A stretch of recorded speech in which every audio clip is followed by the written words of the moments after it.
Kamusta? Magandang araw! Nandito na naman tayo upang mag-aral ng math. Ang topic natin ngayon ay tungkol sa pag-define ng linear inequality in two variables. So ano nga ba ang pagkakapareho at pagkakaiba ng linear equation in two variables at linear inequality in two variables? So una, meron silang parehas sa salitang word na linear. Ibig sabihin, ang highest exponent ng ating mga variables ay 1. Pangalawa, parehas silang in two variables. Meaning, meron silang dalawang variables na usually represented by x and y. Anong pinagkaiba nila?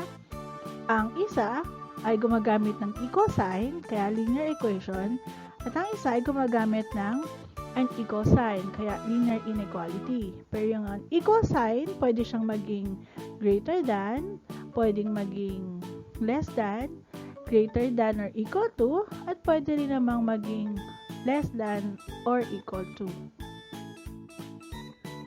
Ang linear inequality in two variables ay pwedeng isulat sa apat na paraan. Una, ax plus by is less than c. Pangalawa, ax plus by is greater than c. Pangatlo, ax plus by is less than or equal to c. At pang-apat, ax plus by is greater than or equal to c. So, tatandaan na ang a, b, at c ay nagre-represent ng kahit anong real numbers.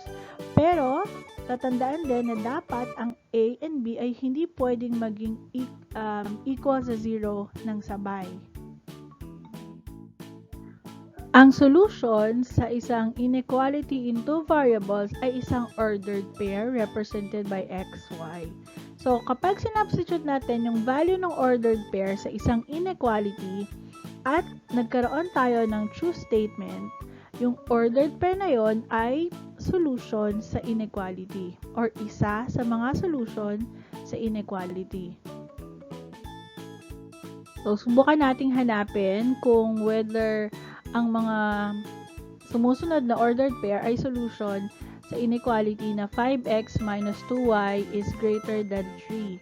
So, we have the first ordered pair ay 1, 0, yung pangalawa is 1, 1, at yung pangatlo ay 3, 2. So, susubukan natin i-substitute yung tatlong ordered pair doon sa inequality isa-isa. So, unahin natin yung 1, 0. So, syempre, we have the inequality 5x minus 2y is greater than 3.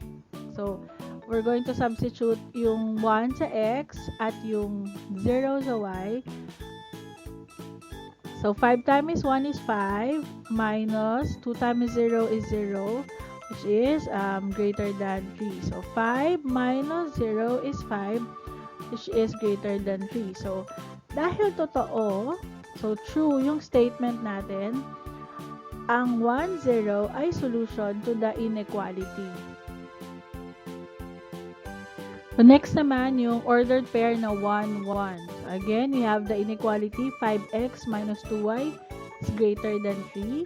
Now, we're going to substitute yung 1 sa x at 1 din sa y. So, greater than 3. So, 5 times 1 is 5.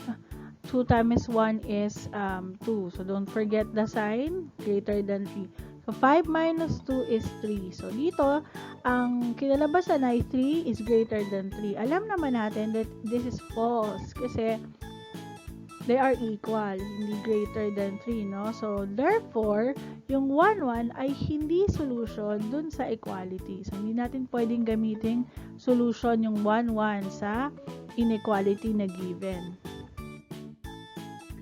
Finally, yung third ordered pair natin, 3, 2. So, meron ulit tayong 5x minus 2y is greater than 3. So, substitute natin yung 3 sa x at yung 2 sa y. So, minus 2 times 2 is greater than 3.